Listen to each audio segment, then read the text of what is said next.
Hi, everyone, and welcome to the 12th Annual Naples International Film Festival and this special live TalkBack Q&A. I'm Shannon Franklin, festival producer.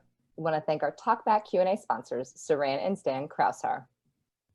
Today, we are very excited to be talking about the narrative feature, The Subject, and we're even more excited to be talking with the director of the film, Lanie Zipoy. Hello, Lanie, how you doing? Hi, Shannon. I'm fantastic. Perfect Saturday night for me. Thank you so much. Well, yeah, what a way to spend the Saturday night. Well, thank you for being here. And, you know, we're so thrilled to have your incredible film as part of our lineup this year. I do want to do a little bit of business here. So to our audience, if you have not seen the film for any reason, you can stop right now. We don't want to give you any spoilers, and you can watch the film, and then after this is over, this Q&A, it'll be recorded and you'll be able to access it and watch it then. So that's your warning. All right, that's it. Now we're going to talk freely. Yeah, so actually, will you tell me, where are you zooming in from? I'm in New York City, so yeah. Okay, great. Well, let's start at the beginning. Tell us, how did you find this project? How did this come to be? Yeah, I found this project because I know Chisa Hutchinson, who wrote it. We've been friends for about 12 years. We both work in theater. She is a really esteemed playwright, and I've produced and directed. And so we knew each other, and I was looking for a script to direct. And I reached out to a bunch of playwright and screenwriters that I knew, and she sent me The Subject, and it really was a film that just punched me in the gut. I couldn't stop thinking about it. It hit me in the heart as well, and I really loved it. But also, I thought, I think I can bring something to this film. You know, there's some films you read the script and you're like, this is the best script ever, but I know my friend who's a director who would be much better suited for it. They should do it. And so we started talking, and luckily, because we had a friendship and we knew each other, she was willing to take a chance on me, a first-time feature director, to direct it. And I'm forever grateful. But, you know, it was that relationship of about a decade that Wow. helped. Wow. So this is your first feature film. Wow, Mhm. that's what a project to take on. So how long from the time that you were like, you guys agreed you're going to do this project, that you moved into casting and Mhm. finding this incredible cast? Jason Biggs gives, I mean, what a performance. And I mean, we've seen him do a lot of things, but I think a lot of times we think about him in some of these, more comedic roles. And I just think this is such an opportunity for him to really shine and show his acting chops. And let us not forget about the entire cast. What a performance they give. So I'm getting ahead of Yeah. myself. Talk to me about how did you pull this incredible cast together? Oh, I mean, really, it was our dream cast, honestly. I mean, at first, I think have a great casting director. Our casting director, Destiny Lilly, I will sing her praises from the mountaintops. I've been lucky. I met her actually at an Oscar party so many years ago. So it's these like funny things, ways that you meet people, and we became friends. And then she cast some theater for me, and I also have produced some independent theater. Independent film, and she's cast some of that. So we knew each other very well, and I just felt like she is the one to cast it. And so she brought in a lot of the cast for us for auditions, but for Jason Biggs, Ingenue Ellis, and Annabella Costa, we just targeted them from the beginning. You know, we had meetings, like you throw out names, and that's, to be honest, as a director, that's one of the real fun parts of the whole process, is because there are a million possibilities. Any role could be filled by anyone that you dream of. Right. And in my case, I got everybody I dreamt of, which I don't think happens that often. So when Jason's name was first brought up, everybody on the team was like, yes, that's exactly what we want. We want somebody who's likable, that's believable that he could go into Harlem and other places, and that teenagers wouldn't think he was corny or something else. They would actually talk to him. And that's Jason. Jason's just got warmth and great energy. And then Ingenue, I've been following her career since the mid 90s and just really wanted to work with her and prayed there would be an opening in her schedule, and there was. And then Annabelle, you know, it was a great phone call, but honestly, they all came to the project because of the script. They loved Chisa's writing, and I just need to give another shout out to them because they also took a chance on a first-time female director, and we know that oftentimes that's a challenge, and that they did that, I really appreciate it, because these are operatic roles, and to put themselves in my hands for that, I mean, that's risky. It's really risky. If an established director called them and asked them to do an operatic role, it's not as risky. You have something that you can look at and think, oh, this is how it's going to turn out. But they really took a chance with me, and I'm very grateful. Well, I mean, and that's a really interesting way to put that. And, you know, the outcome is this incredible film. So they made the right choice. I like to think so. I think so. Yeah, I think we all agree. Okay, so how did you approach it? So you just, you know, you shared how you have this strong theater background. So was there, I mean, indie film isn't known for its lots of money for budgeting and lots of time, but so in terms of, did you have a chance to do any rehearsal? How long was the shoot schedule? I mean, how much time did you get with these actors and then to create, you know, the story we see? Yeah, no, actually not a lot. We did no rehearsal except for the day before Ingenue and Jason. We did a 3-hour. We ran through the scene. Any questions? Also did Ingenue's costume fitting that day. Like I said, she was coming off another project and we got her. So it was like boom, boom, boom. And so our overall shoot, I think, was originally scheduled to be 21 or 22 days. And we shot it in 20, so fewer days than we expected. Many of our days were quite short because we started our first day, we were done before lunch. Our second day was about 3 hours because we were doing the documentary portions of the shoot. And so we started off in an easy way so the crew could get to know each other. Luckily, I've produced things, so part of the scheduling was thinking about that stuff, how to do it, what's best for the actors and getting in it. So all of our rehearsal happened on set. It would happen while lighting was being set up. I would go and meet with the actors and we would run through the scenes and the beats of the scenes. But honestly, this is what's so great about working with actors who are so talented, really know what they're doing, but have also been doing it for a long time. Like they know, they get it. I mean, we'd had some conversations on the phone and stuff before we got in, but we really kept the energy for when they met in the room. It's so interesting. And as you were saying that, I was thinking, you know, another really key part of the film is the unique blending of the documentary style and then your more narrative storytelling. And so how did you approach that from a directing side, and then the cinematography and the look of the two, you know, the two types of filmmaking that you're really presenting? That's a really interesting challenge, I imagine. It was, but this is what's beautiful about film is that you get to collaborate with other people. So my cinematographer, Darren Joe, who's fantastic, he and I already had a shorthand. We hadn't worked together, but there had been a project, another feature that we were possibly going to work on, and that fell through, but we already had a shorthand in working with it. And we both loved the challenges that the script presented because we used 4 different kinds of cameras, but 6 cameras total in shooting it. And so, but that's fun, like figuring out when are we going to use this? When are we going to use that one? And he's just so great to bounce ideas off. We just worked a lot with reference images. And then there was some serendipity. So the camera that's used to film the Malcolm documentary scenes, it belonged to a friend of mine, Kirsten Kelly, who won an Emmy shooting a documentary with that camera. So I felt like that was good luck, you know, in that way. And, you know, we just talked a lot about the documentary, particularly because that would be shot by Phil, who is a man.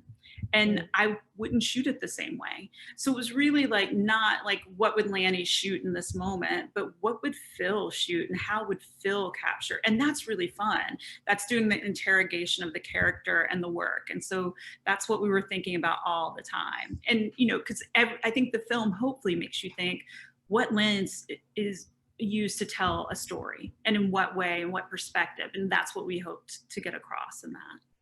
That's so interesting. I mean, yeah, as you say that, you know, I was thinking about, you know, going into this interview, this conversation with you, but like even in terms of like kind of the work and the background that maybe Jason brought for his character, like, you know, was he comfortable with a camera? You know, I mean, I have no idea, you know, how much of his own hands-on filmmaking he does in terms of literally handling a camera. So that I'm wondering, was that some research he did? Did he already come to the table with his own DP work? Not as much, but Jason really understands camera in a way. I mean, he's not that old, but he's been working for 35 years in the business. Yeah. And so, I mean, even when we were doing narrative camera, I remember there was one day we set up a shot and we hadn't quite finalized it, and he adjusted his body because he knew exactly where we wanted him. So then we didn't have to move the camera at that point. It was like, okay, he's that astute. So he already has it. It's naturally within him. But, some of the stuff that played out is the parts where we see Jason on the documentary camera. That actually was shot by the actor, Niall Bullock, who plays Malcolm. And that was done because we didn't want to try and make it look that way. We wanted to actually be as somebody new to handling the camera. I mean, Niall has some experience, but not with that camera. So he had never touched it. And then we're like, go, here, you're going to use it in this big scene.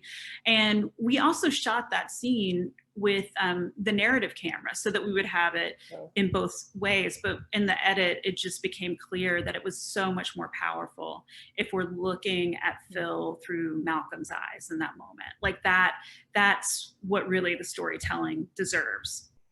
Yeah, and it's so effective. Yeah, can we talk about, the like you said, you shot from a practical, you shot all the documentary for over a handful of days, kind of, and so that relationship between those two characters, and having Malcolm and doing these, what was that like? What were those days together?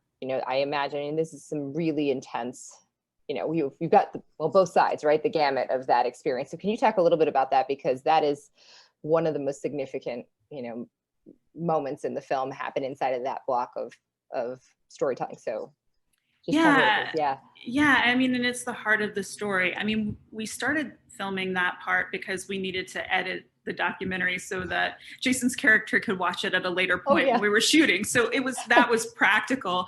But I think building that relationship at the beginning was also helpful for Phil's arc as we shot the rest of it, because he already knew Malcolm. He already had experienced that relationship. So I do think it was also helpful in terms of the acting as well.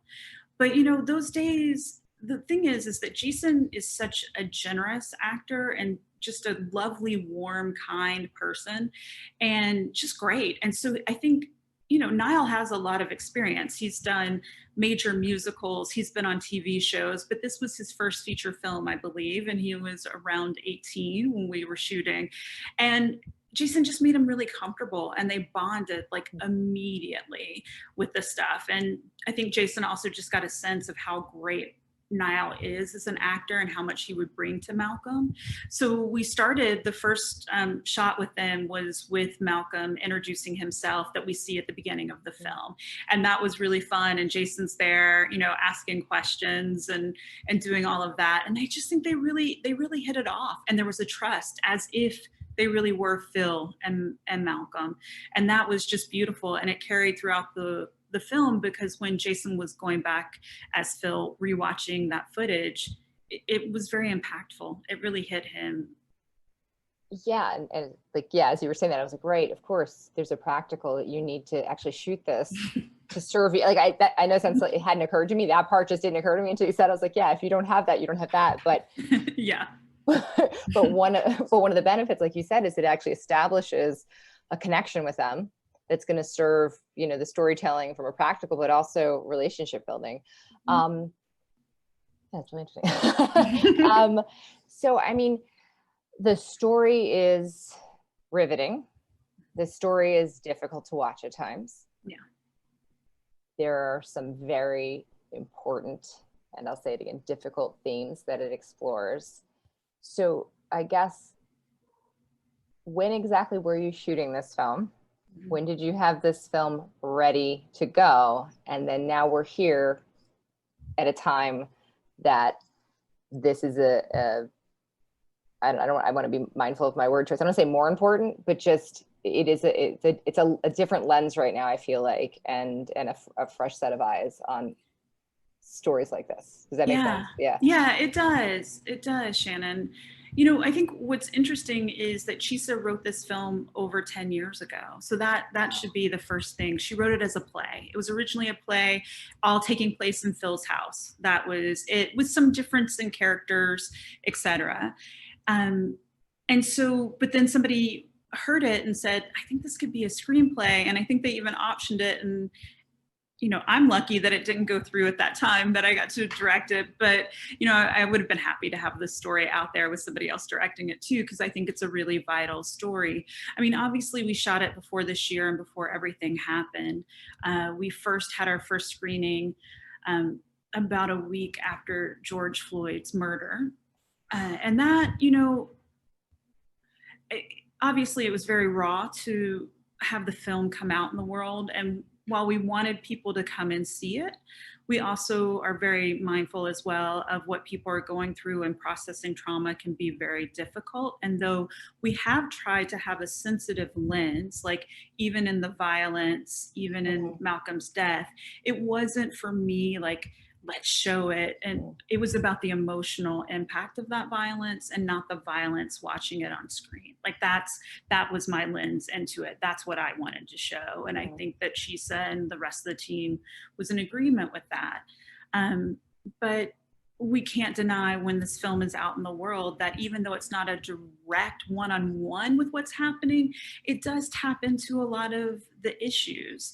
And the one thing I'm proud of, and I think, I mean, there are lots of things I'm proud of, but one of them is that I think that Jason's character particularly gives you a lens in and helps you to continue to question your own decisions and your own way of treating people. And the way that we are. And what I mean by that is sometimes I think these characters who are flawed are presented in a way that you can't see yourself in them. And therefore we judge that character. And in doing so, lose an opportunity to reflect on our own lives and our own situations and situations going further that are going to happen in the future, and think, well, how can I be different in this world? How can you know, I hope to think that Phil would do things differently with Malcolm than he did as it plays out in this movie. That, you know, going forward, there will be different choices that he makes. And so this film, though it was conceived way before now, even though it was shot before now, I think it's coming out at the right time to open these conversations about America's like past, present, and future. Yeah. And I think, yeah, I think that the film, I mean, the film stands on its own exactly as it's meant to. And you did a phenomenal job with the film, and you should be very proud of many things with the film. I hope you are. But I'm wondering, just because you're talking, how influenced, if at all, do you think you would have been if you were in, say, the middle of this? At this moment, if you're shooting it, you know, I know you can't because of going COVID, there's that, totally, you know, meta of, I don't know how to do that, but would you feel as though you may have approached it a little differently if you had looked at it now and were shooting this story? Yeah, I'm certain. I'm older. I have a different perspective on the world. I think that's why most people with any art that they do, there's a little bit of chagrin about previous projects, because you're just a different person if you go back and look at them. But I imagine, honestly, in some ways, one of the things I'm really concerned about is care for the actors when they're on set. Yeah. You know, when Niall was walking around Harlem with that makeup on, and also just that day, I was really concerned about him as a human being. Yes, I wanted to get the scenes that we needed to tell this story, but he's also 18, and I did not want there to be trauma inflicted on him for art because of this. This is a serious issue that young Black men face a lot. And I just wanted him to feel secure with that. I imagine that now I would feel that even more in a way. Yeah. And also what the actors and the crew and everybody else would be bringing to the table would be even rawer, would be even more palpable. So it would be a different movie. It would be a different way of going about it. I would imagine that we would even have, before getting together, just lots of talks about, where is everybody? How are you feeling? How are you feeling about working on this and putting it out in the world in a way that we didn't at that point. Like we all were in alignment and agreed where we were going, but it wasn't 2020 when we were shooting it. So interesting, right? Like the time and place of when art happens, and it's representative of that moment. And then it is also the ability to look at it from a different perspective, coming from where you are as you know, time goes on, and the film and the art, all art is a different viewpoint.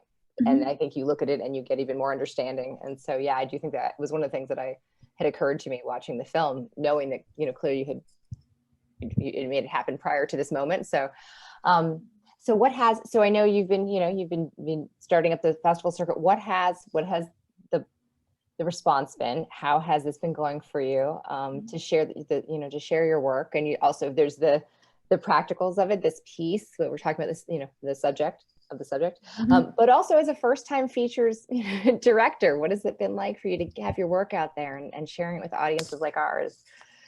Yeah, I mean, it's a dream, honestly. It is. It's been my dream to direct a feature film, and that it ended up being this one is beyond a dream. It's a mega dream, really.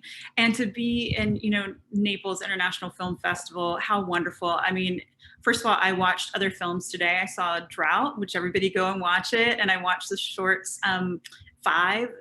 So really, really, I mean, really wonderful films in there. So it's just great to see other people's work as well. I delight in that because it's just, I don't know, it's given me a lot of hope to see all the creativity and the time and energy people are putting into stories and telling really impactful and beautiful stories that they want to tell.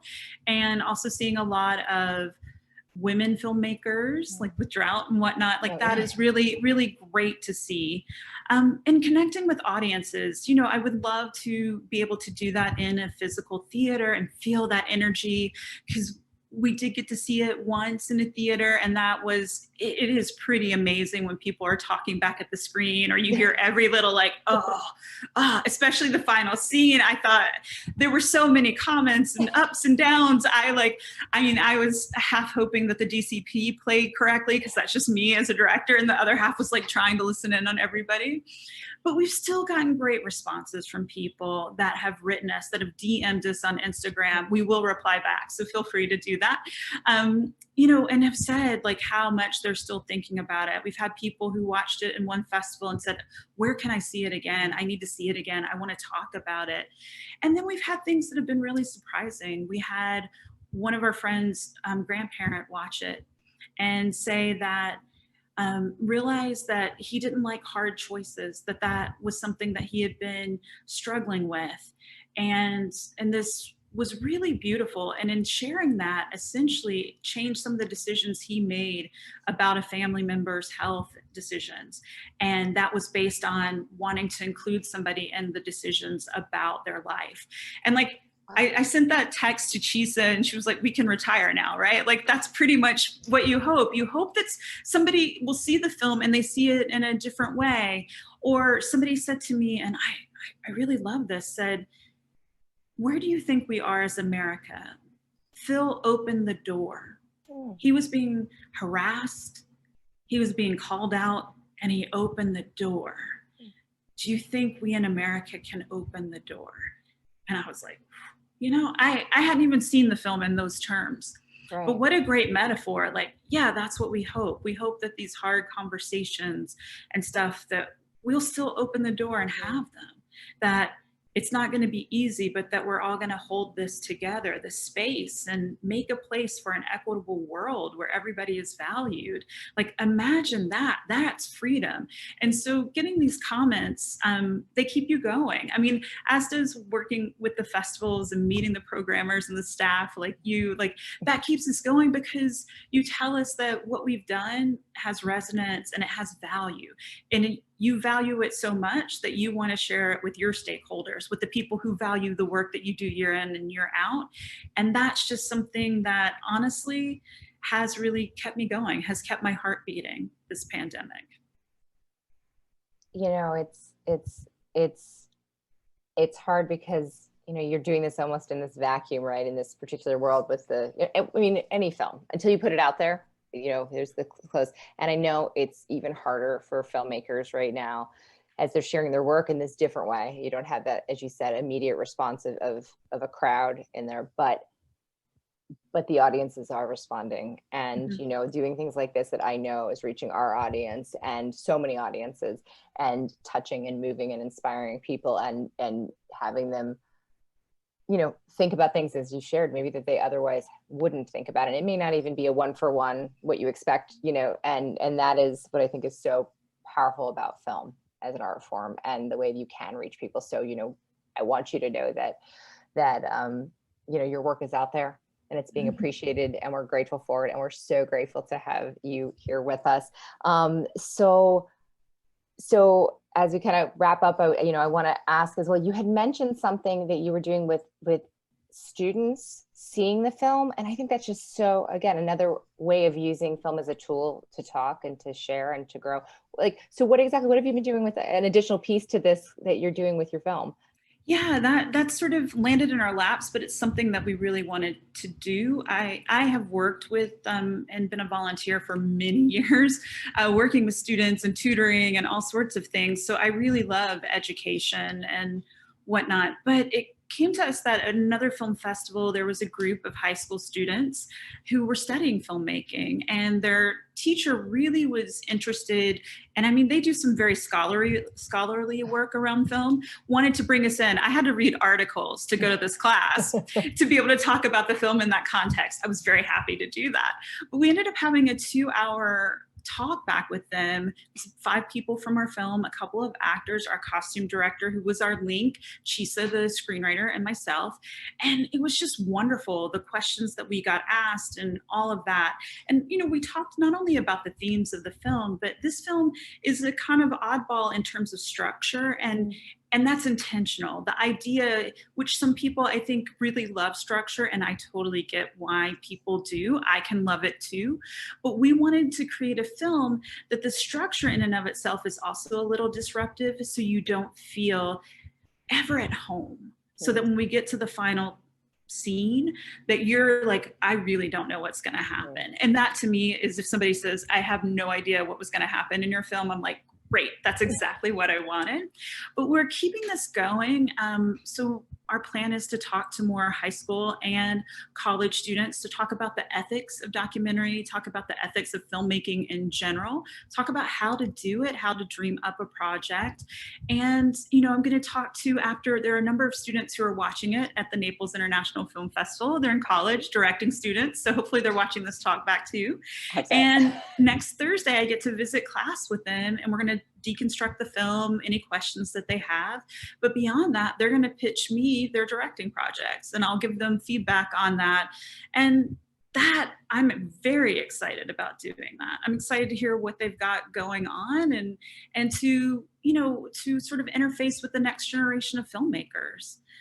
So for me, that's really, really fun and enjoyable. And we made this film for it to be a film, but we made this film also because we think it can create community engagement around talking about what the film parts of it, talking about the issues that are involved. And so that is really exciting for us. Thank you for sharing that part, because I thought that was really, when I found that out, I was like, oh, that's so interesting. And that's happening now, while you're also on the festival circuit. Yeah. It's a lot. So in addition to all that, which you have plenty going on, are there any other, for the future, do you have any other creative projects perhaps that you're working on that you're willing to share? Yeah, I mean, there are a couple. I'm working on a film project right now, hopefully a horror film, which is very different for me. But after that final scene, I really love playing with tension. And in the pandemic, I think I really felt like, I don't know, I was feeling it a little bit more, the goosebumps when the script came across my desk, and I was like, oh, I really want to make this. So working on that. I actually, with the comedy troupe I work with, we're currently recording something for Audible, an original piece. I don't know when that will be coming out, but it's really fun, very different, very lighthearted. And I'm really excited to do that. And then the final piece is I also do work in and around with incarcerated writers, getting their work out into the world. And so I'm producing for PEN America, their Prison and Justice Writing Awards program next month. And that's going to be really wonderful. And I think particularly now in the pandemic, where most facilities, incarcerated facilities, there's no access to go in. So as much as we feel isolated, the isolation is even deeper with these populations, that this work has even more value and meaning now to get their work outside and to create an artistic exchange where people can feel sort of those barriers breaking down. And that's the kind of work that I normally gravitate to, with a side of comedy. Like that's my life, you know, lighten it up occasionally, and then for the most part go for this more community based or things that can have resonance.